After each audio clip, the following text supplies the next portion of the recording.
Hello friends, आप सभी लोगों का स्वागत है मेरे यूट्यूब चैनल मैथ सॉल्यूशन 5.0 में। चलिए, इस बार वीडियो बनाने में लेट हो गया, बहुत दिन बाद आज वीडियो बना रहा हूँ। आगे कंटिन्यू चलता रहेगा। नया टॉपिक है हमारा घातांक। ये जो घातांक शब्द है, दो शब्द घात और अंक से मिलकर बना है, घात और अंक।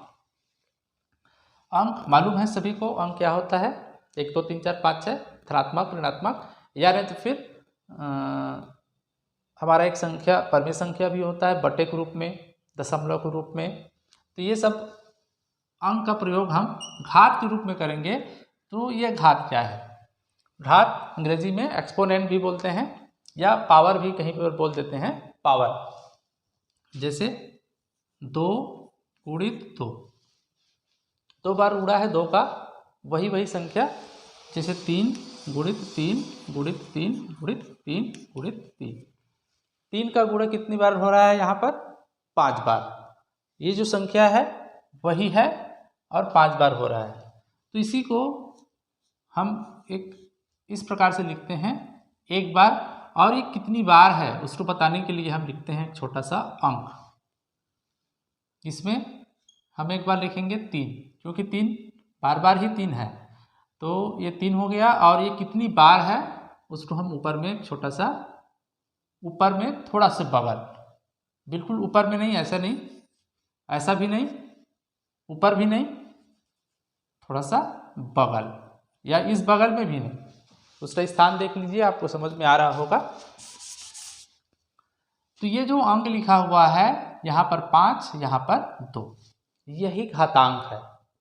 बार बार कोई संख्या यदि गुणा हो रहा है एक ही प्रकार का, जिस एक और लिख लेते हैं यहाँ पर 2 गुणित 3, तो यहाँ पर जो गुणा हो रहा है ये एक 2 है और एक दूसरी संख्या 3 है।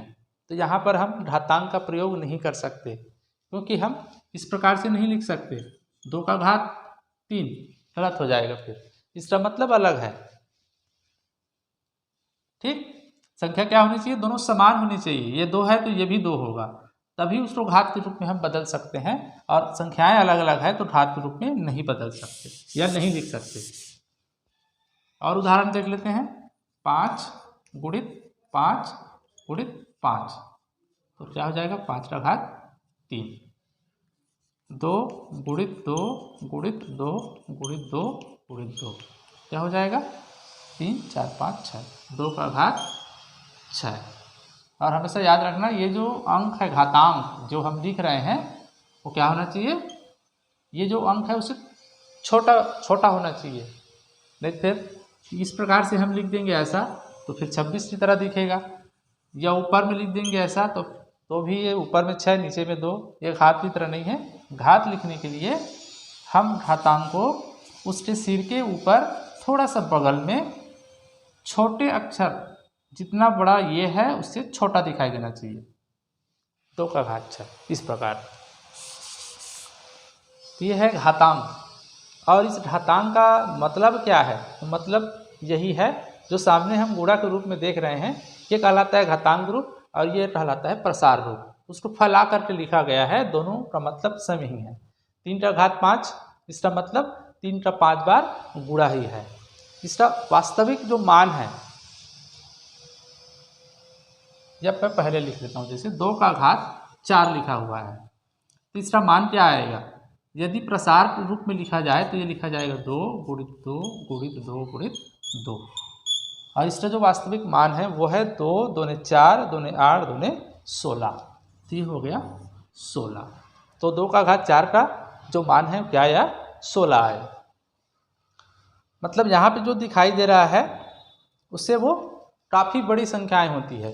जैसे मैं लिख दो 5 का घात 3, तो इसका मान क्या आएगा? 5 गुणित 5 गुणित 5, 5 पंचे 25, और 25 का फिर से 5 से गुणा, ये आता है 125। यहाँ पे दिखाई दे रहा है 5 के ऊपर में लगा हुआ है घात 3, और इसका मान कितना आया? 125। इस प्रकार से 2 का घात यदि मैं 10 लिख दूँ, यहाँ पे दिखाई दे रहा है बहुत छोटी सी संख्या दिखाई दे रही है, लेकिन वास्तविक उसका मान बहुत बड़ा हो जाता है। तो कौन बड़ा बना रहा है उसको? यहाँ पर जो उसका जो घात लगा हुआ है वो उस 2 को बहुत बड़ा बना रहा है, यही बता रहा है कि 2 का गुणा यहाँ पर 10 बार है और उनका उत्तर एक बड़ी संख्या प्राप्त होगी। इसीलिए इस घात को पावर भी कहते हैं। पावर बढ़ जाता है उसका, वो संख्या बढ़ जाती है। तो 2 का गुणा हम करके देखते हैं कितना आता है।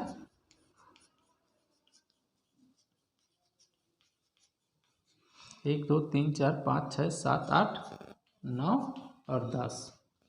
चलिए देखते हैं, गुणा करते हैं।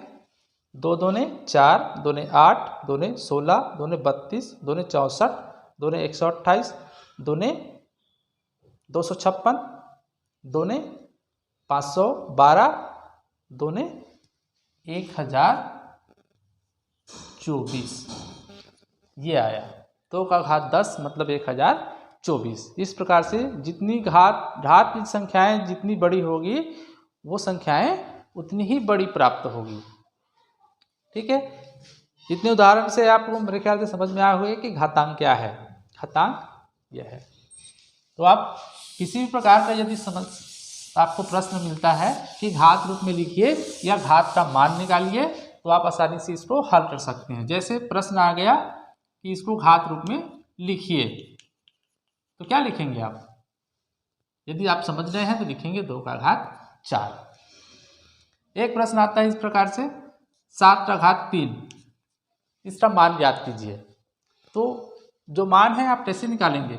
गुणा करेंगे 3 बार, 7 सत्ते 49 और 49 का गुणा फिर 7 से करेंगे। इस प्रकार से रफ में 9 सत्ते 63 और 7 चौक 28 और 6 34, 343 आया।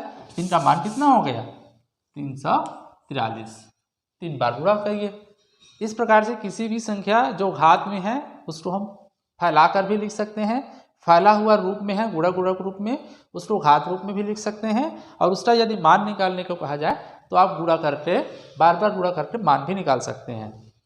तो घातांक समझने के लिए इतना ही है। आगे के वीडियो में मैं इनके बारे में, इनके जो नियम हैं, नियम यही है, यदि समझ में आ जाएगा तो नियम भी काफ़ी सरल है, 5-6 नियम हैं, आप उसको समझ सकते हैं। तो आज के वीडियो में इतना ही, धन्यवाद।